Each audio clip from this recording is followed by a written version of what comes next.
नमस्कार श्रोता बंधु माने मु आरजे सीमा आपण मानक स्वागत जनाउची। आपण माने सुनुछंती रेडियो शिक्षा 90.4 एफएम बारीपदा। श्रोता बंधु माने रेडियो नाम सुनिला मात्रे गोटे पुराना दिनर कथा मने करि दिए। सकाळे एवं संध्यारे मांकर भजन सुनिबा हेउ और बापांकर चारे देशर खबर जानिबा हेउ किंबा गाँ साहिर कौनसी चा दुकान रे बसी मजा नहीं चा पीबारे रेडियो सुनिबारे हेउ। श्रोता बंधु माने सेतेबेले रेडियो गोटे माध्यम थिला खबर जानिबा और मनोरंजन करिवार, किंतु वर्तमान आमे सेई रेडियो को आपणे नेइछु कारण एबे समस्तक व्यस्तबहुलता जीवन भितरे एफएम रेडियो पालटिछि एक खबर जानिबार एवं मनोरंजन करिवार माध्यम। जेमिति ऑफिस जीवा बेले और आसीबा बेले पाणीपाग विषय रे जानिबा एवं मनोरंजन कार्यक्रम सुनिबा किंबा चासी माने निज निज बिलरे मोबाइल फोन रे एफएम माध्यम रे चाष खबर जानिबा हेउ। श्रोता बंधु माने एबे हमर यशस्वी प्रधानमंत्री श्रीजुक्त नरेंद्र मोदींकर मन की बात चलिबा परे रेडियो आहुरी लोकप्रिय होईछि। एबे आम स्टूडियो रे जणे विशेष व्यक्ति सहित साक्षात्कार नेबु। आसंतु रेडियो विषय रे किछि जानिबु। श्रोता बंधु माने आज आम सहित अछंती प्रदीप्त कुमार श्रीचंदन सर, अवसर प्राप्त निर्देशक, आकाशवाणी प्रसार भारती। नमस्कार सर। नमस्कार। श्रोता बंधु माने एबे आमे कथा हबा प्रदीप्त कुमार श्रीचंदन सर, अवसर प्राप्त निर्देशक, आकाशवाणी। सर आपन को मोर प्रश्न, रेडियो कोन, रेडियो केबे आस्तिला भारत को और ओडिसा को? रेडियो 1923 मसीह रे भारत को आसीथिला। अर्थ वर्तमान रो जोटा मुंबई शहर सेटा अतीतरे बॉम्बे थिला। सेई बॉम्बे शहर रे 1923 मसीह रे गोटे रेडियो क्लब स्थापना हैला एवं सेई वर्ष जून मास रे अर्थात 1923 मसीह रो जून मास रे मुंबई रे बा बॉम्बे रे रेडियो प्रसारण आरंभ करथिला। तापरे गोटे कंपनी गठित हैला, इंडियन ब्रॉडकास्टिंग कंपनी। सेई कंपनी ए प्रसारण रो दायित्वटा हाथ को नेला एवं 1927 मसीह रे से प्रसारण आरंभ कला। एई प्रक्रिया चलिला 1935 पर्यंत। सेतेबेले अर्थात 1935 बेलक भारत सरकार आकाशवाणी रो गठन कले एवं आकाशवाणी प्रतिष्ठा कला परे 1936 मसीह रे विधिबद्ध भाबरे वर्तमान रो जो आकाशवाणी आपण देखुचंती ताहा प्रसारण आरंभ करथिला 1936 मसीह रे। जेतेबेले 1936 मसीह रे आकाशवाणी प्रतिष्ठा करागला एवं प्रसारण आरंभ करागला, सेतेबेले कोन पय एटा प्रतिष्ठा कराइतिला तार निर्दिष्ट उद्देश्य थिला सरकार को तरफ जे एही संस्था लोक माननकु शिक्षा भी दबो, सूचना भी दबो एवं से मानकर मनोरंजन भी करिवो। सेति पय आपण देखिबे आकाशवाणी रो जो लोगो रहिछि, जो चिन्ह रहिछि, सेथिरे लेखा आइछि बहुजन हिताय बहुजन सुखाय। अर्थात समस्तंकर हित साधन करिवो आ समस्तंकु सुख प्रदान करिवो। सुख केमिति प्रदान करिवो? मनोरंजन करिकिरि। सेति पय आपण नाटकर कार्यक्रम सुनुथिबे, आपण संगीतर कार्यक्रम सुनुथिबे, एगुडिक सब सुख दबा पाई। ए जो कलाकार को आपण वर्तमान सब जिनस पचारि बुझुथिले तांकर जीवन संपर्क रे मिश्र बाबू से सुख प्रदान करंती। केमिति सुख प्रदान करंती? नाटक माध्यम रे, निजर अभिनय कला माध्यम रे। सेही भली आकाशवाणी एही भली कलाकार मानकर सहयोग रे लोक मानकु सुख प्रदान करुथिले बा आनंद प्रदान करुथिले। शिक्षा केमिति देबे? सूचना केमिति देबे? शिक्षा देबे, शिक्षा विभाग रो भी कार्यक्रम होउथिला। ता सहित समाज रो विभिन्न स्तर रो जो सब कथा रहिछि ताकु मध्य आलोचना स्तर को आनुथिले। आलोचना, साक्षात्कार एई सब कार्यक्रम माध्यम रे विभिन्न कथा सब आलोचना होउथिला। आपनकर पर्वपर्वाणी संपर्क रे, आपनकर जानी यात्रा संपर्क रे, आपनकर कोनसी गुरुत्वपूर्ण माने कथा जेमि धरंतु वर्तमान शिक्षा व्यवस्था रे कौन परिवर्तन हवा आवश्यक किंबा आमे केते संस्कृति संपन्न हवा आवश्यक आमर व्यवहार चालीचलन कौन हवा दरकार से सब संपर्क रे आलोचना प्रसारण करा होउथिला किंबा आपनकर साक्षात्कार प्रसारण करा होउथिला दलगत आलोचना प्रसारण करा होउथिला बा करा होउची केवल शिक्षा दवा पाई लोक मानन अतीत रे आपण तो जानिथिबे कि नै मु जानिनी आकाशवाणी माध्यम रे शिक्षार मध्य प्रसारण करा होउथिला केमिति आकाशवाणी को गोटे क्लासरूम भाबरे श्रेणीगृह भाबरे व्यवहार करा होउथिला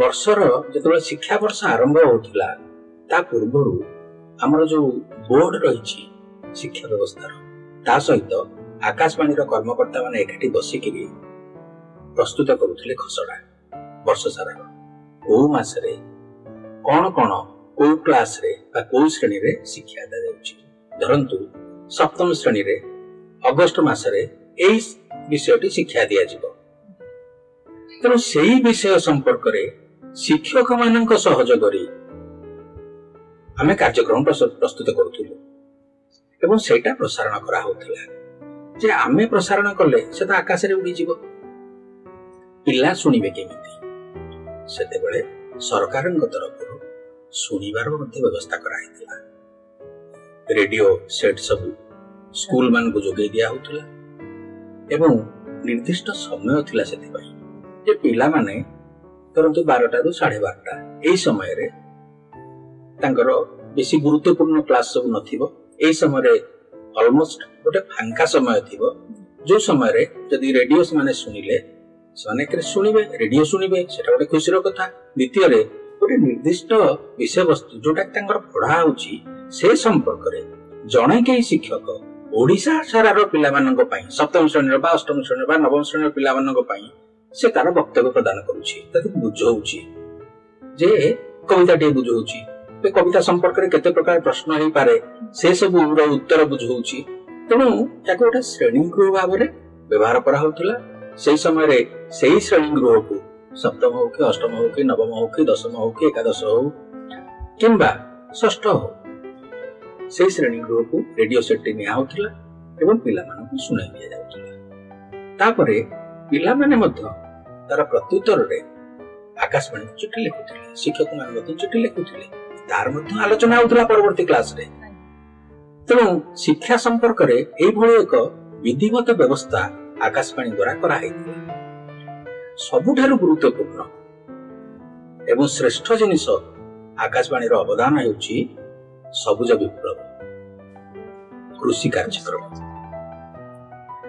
कार्यक्रम को यदि सफल करा हेची सेथि पई आकाशवाणी दायी कृषि कार्यक्रम द्वारा यदि सफल कृषि करा माने करा हेची एवं उत्पादन आमे मान बढ़ेइचे आ लोके एबे खुशी रे दी बेले दी मुठा खाइबा को पाउचंती तार समस्त श्रेय नहले भी अधिक श्रेय आकाशवाणी रो कारण शिक्षा व्यवस्था भली आकाशवाणी रे मध्य गोटे निर्दिष्ट समय रे भारत सारा सब भाषा रे 22 भाषा रे आकाशवाणी रो कृषि कार्यक्रम प्रसारित हुए सेही समय रे सब अंचल रो सब गाँ रो लोक माने तांकर बैठकी करी रेडियो टिके से समय से माने बजांती एवं हमर कार्यक्रम प्रसारित हुए ऋतु अनुसार जो फसल धान हो कि रबी हो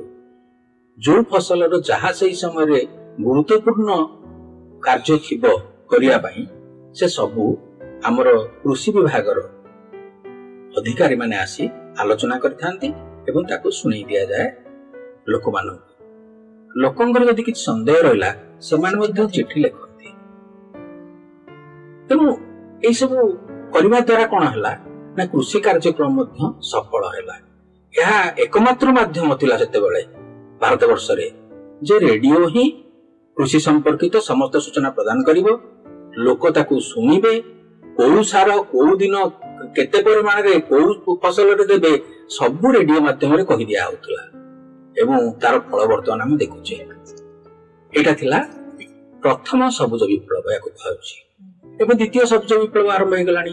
द्वितीय सबुज विप्लव मुख्यतः सार प्रयोग एवं अन्यान्य जो आमर उन्नतीकरण होइछि माने प्रयोग करिवारे यांत्रिक उन्नतीकरण हो बा अन्यान्य सब उन्नतीकरण होइछि सार प्रयोग करिवारे कारण आमे धीरे धीरे धीरे धीरे रासायनिक सार ऊपर बेसी ध्यान देले ताहा अमल तो बढ़ेला किंतु मनुष्यर शरीर रे विष क्रिया सृष्टि कला। आमे विष खाइले सेथिबाई संबलपुर रे गोटे कथा अछि पखाळ कंसारे महरा। आमे पखाळ खाउचे तापर ता सहित भजा टेकी चटणी टे खाउचे कि सेतिर विष रहिछि। सो विष केमिति कमेना आमे रासायनिक सार रो प्रयोग कमेइ देबा आमे जैविक सार प्रयोग करिबा ता द्वारा आमे शुद्ध पनी परिबाठु आरंभ करी चाउल गहम पर्यंत मांडिया पर्यंत सब पाई परिबा। तेणु द्वितीय सबुज विप्लव मध्य जदि सफल होउची बा हेबाकु जाउची बा हेई सारिची सेथि पई अधिकांश परिमाण रे श्रेय होउची आकाशवाणी रो। सेमिति आमे खेल कूद कथा हवा तरंतु हॉकी आमस्टरडाम रे वर्ल्ड कप हॉकी अनुष्ठित होउची। आमे ओडिसा रो गोटे अति निकट गां रे बसिकिरी तार खबर जानी पारुचे बा ताकू जीवंत भाव शुणी पारुथिले केंति शुणी पारुथिले का माध्यम रे रेडियो माध्यम रे। तेणु रेडियो रो ए जो अवदान खेल क्षेत्र रे एटा मत बहुत बड़ा अवदान।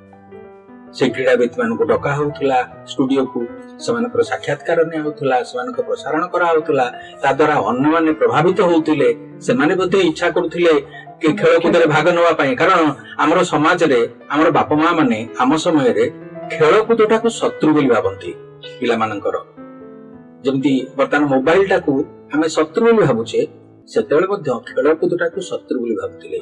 हमें फुटबॉल खेलिया को पड़िला हम समय रे फुटबॉल सब लोकप्रिय खेल थिला फुटबॉल खेलिया को पड़े गले हमकु फेरिला बेले को मार गाली बा बापांकर माड़ पडुथिला किंतु से सब परिवर्तन कला रेडियो से मानसिकता परिवर्तन कला रेडियो।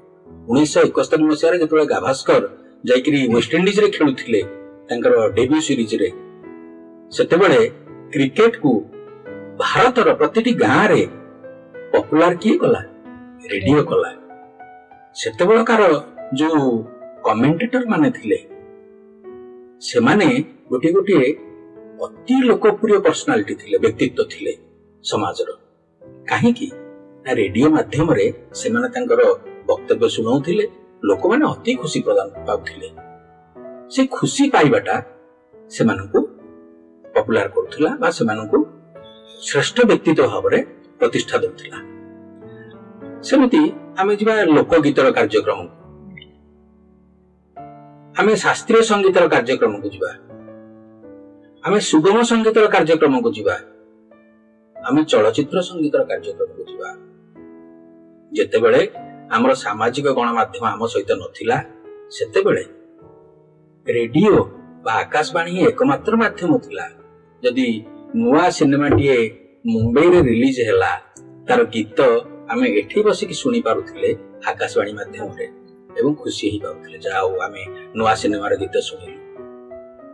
जते लोक संगीत अछि भारत वर्ष रे ये यदि आज प्रसिद्ध विश्व रे खाली भारत रे नुहे आपण कोन भाबचंती संबलपुरी हैला कि बिहू हैला किबा तेनो ए जो पारंपरिक सब संगीत रही आमर विभिन्न भाषार भारत रे प्राय 165 भाषा रे माने हमर जो द्वितीय भाषा सब रही लोक भाषा रे हमर प्रसारण हुए से सब रे जेते संगीत रही ताको प्रसिद्ध किए कला आकाशवाणी कला।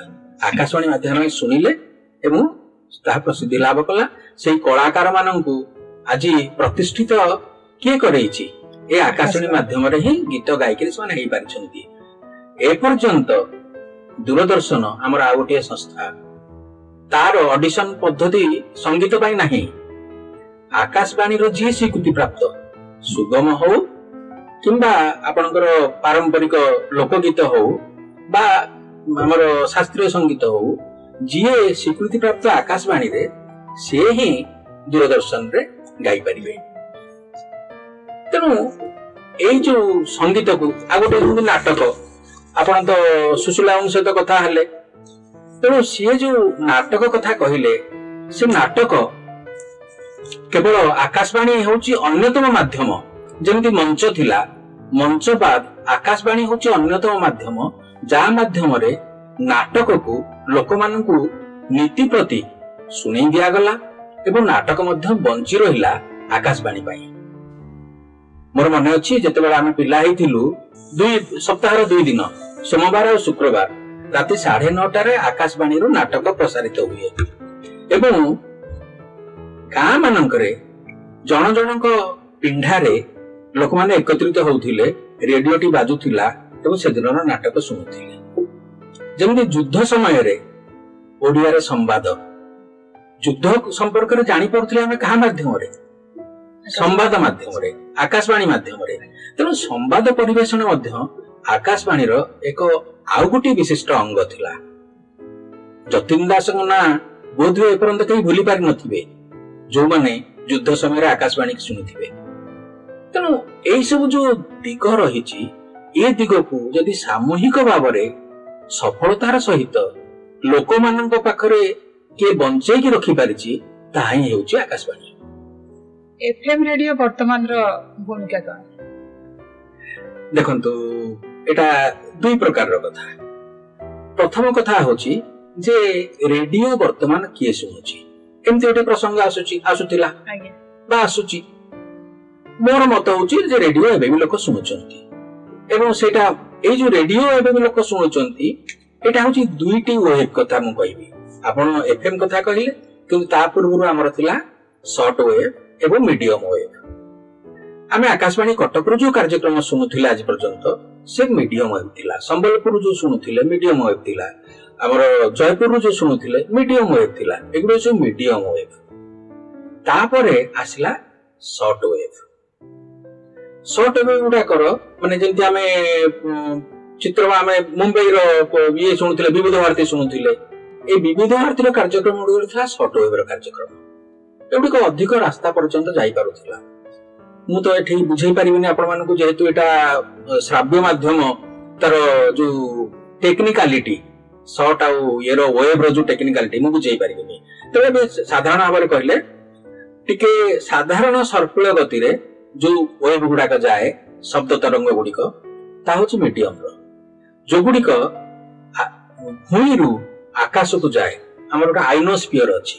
ସେ ଆଇନୋସ୍ଫିୟର ହଉଛି ରିଫ୍ଲେକ୍ଟର।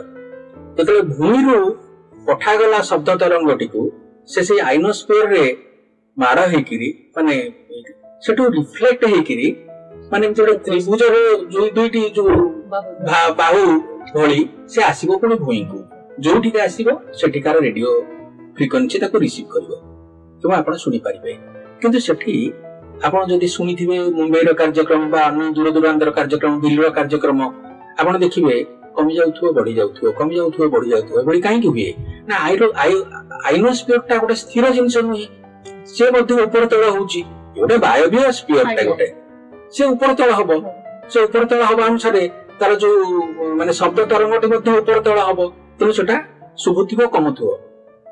ଏସବୁ ବାଦ ଆସିଲା ତୃତୀୟ ଜିନିଷଟି ଏଫଏମ୍, ଯୋଉଟା ପ୍ରଥମ 2ଟି ଠାରୁ ଅର୍ଥାତ୍ ମିଡିୟମ ୱେଭ୍ ଆଉ ସର୍ଟ ୱେଭ୍ ଠାରୁ ଭିନ୍ନ। ଏହାର ଗତି ସିଧାସଳଖ ଗୋଟିଏ ଲେବୁଲରେ ସମାନ୍ତରାଳ ଭାବରେ ସେ ଗତି କରିବ। ଯାହା ଫଳରେ କଣ ହବ, ୟାର ଯଦିଓ ବେଶୀ ଦୂର ଯାଇପାରିବ ନାହିଁ, ତରନ୍ତ ପାହାଡଟେ ପଡିଲା, ପାହାଡର ସେପଟକୁ ଶୁଭିବ କି? ଶୁଭିବନି, ସେଟା ମାଡ ଖାଇଯିବ ସେଇଠି। କିନ୍ତୁ ଯୋଉ ପର୍ଯ୍ୟନ୍ତ ଯିବ ଅତି ସ୍ପଷ୍ଟ ଭାବରେ ଯିବ। ତେଣୁ ଆମେ ଅତି ସ୍ପଷ୍ଟ ଭାବରେ କାର୍ଯ୍ୟକ୍ରମ ଗୁଡିକ ଶୁଣିବା। ସେଇଥିପାଇଁ ସେଟା ଲୋକଙ୍କର ବେଶୀ ପସନ୍ଦ ହେଲା ଏବଂ ତାକୁ ଯୋଡି ଦିଆଗଲା ପରବର୍ତ୍ତୀ ସମୟରେ ଏଫଏମ୍ ଟାକୁ ମୋବାଇଲ ମାନଙ୍କ ସହିତ। ଆପଣ ମୋବାଇଲ ଦ୍ଵାରା ଯୋଡିଦେବା ଦ୍ଵାରା କଣ ହେଲା, ସେଇ ଯୋଉ ତରଙ୍ଗଟାକୁ ଏଫଏମ୍ ର ଯୋଉ ଫ୍ରିକ୍ୱେନ୍ସି ବା ଏଫଏମ୍ ର ଯୋଉ କାର୍ଯ୍ୟକ୍ରମଟାକୁ ଆମେ ରିସିଭ କରିପାରିଲେ ମୋବାଇଲରେ। ଆଗେ କଣ ହଉଥିଲା, ରିକ୍ସା ବାଲାଟିଏ ରିକ୍ସାରେ ରେଡିଓଟେ ଟାଙ୍ଗିକିରି ମଧ୍ୟ ଯାଉଥିଲା। ଚାଷୀଟିଏ ଚାଷ ଜମିକୁ ମଧ୍ୟ ରେଡିଓଟେ ଧରିକି ଯାଉଥିଲା। ଗୃହିଣୀଟିଏ रोषेई घर पाखे रेडियोटे शुणिकी आराम से रेडियो शुणुला ए सब होउथिला सेमिति आजिर युवपीढ़ी से माने मोबाइल सहित जेतु बेसी अभ्यस्त से माने सबुबले मनोरंजन भी चाहती अन्य कार्यक्रम सहित एफएम कार्यक्रम गीत गुड़ी को अधिक शुणती तेणु एफएम से बर्तमान अधिक लोकप्रिय युवपीढ़ी पाखे तेणु से अधिक संख्यार मोबाइल रु एफएम माने कार्यक्रम गुड़िक शुणुंट एवं सुख अनुभव करुछंती तेणु रेडियो केबे भी तार अधोगति देखी नाही कि देखिबो नाही कौनसी ना कौनसी रूप से ए समाज रे प्रत्येक मनुष्य पाखरे आविर्भूत हबो और समस्त को शिक्षा भी देबो सूचना भी देबो मनोरंजन भी प्रदान करिवो। एबे स्टूडियो को आसीबी मु जो स्टूडियो रे काम करूथली से स्टूडियो सरकारन द्वारा प्रस्तुत सेथिरे अनेक अर्थ विनियोग होउछि एवं बछा बछा टेक्नीशियन माने सेथिरे काम करूछंती स्टूडियो निर्माण करिबारे आपनकर संबल सीमित से सीमित संबल एवं सीमित बुद्धिमता द्वारा प्रस्तुत ए स्टूडियोटी कौनसी गुण रे सही बहु अर्थ विनियोग रे करा जाइथिबा स्टूडियो कम हुए तो भल लगिला एई भली स्टूडियो पाइले जेमिति बाजा बाजिले नर्तकर पाद नाची उठे सेमती मोर भी मन होउची मु ए स्टूडियो छाड़ी के आउ कुआडे न जाई एठी मध्य घंटा घंटा खाली कथा होउ थांती आउ कार्यक्रम सहित निजे जोड़ी होगी रहती तेणु एभली स्टूडियो पाई मु बहुत खुशी आशा करुछि आपनकर ए स्टूडियो एवं स्टूडियो माध्यम रे प्रसारित कार्यक्रम लोकमुखरे बंची रहू लोक पसंद करंतु आपण आगो को बढ़ी चलंतु। धन्यवाद। श्रोता बंधु माने आपण माने शुणुथिले प्रसार भारतीर अवसर प्राप्त निर्देशक श्रीजुक्त प्रदीप्त कुमार श्रीचंदन सारंक सहित आमर साक्षात्कार। श्रोता बंधु माने श्रीचंदन सारंक पाखरु आमे रेडियो विषय बहुत कथा शुणिलु आउ जानिलु तेबे प्रदीप्त श्रीचंदन सार आपण आपणकर बहुमूल्य समय आमर रेडियो शिक्षा 90.4 को देइथिबारु आपनको अनेक अनेक धन्यवाद। श्रोता बंधु माने आपण माने आम सहित जोड़ी होइथिबारु आपण मानकु रेडियो शिक्षा 90.4 FM बारिपदा तरफरु बहुत बहुत धन्यवाद। नमस्कार।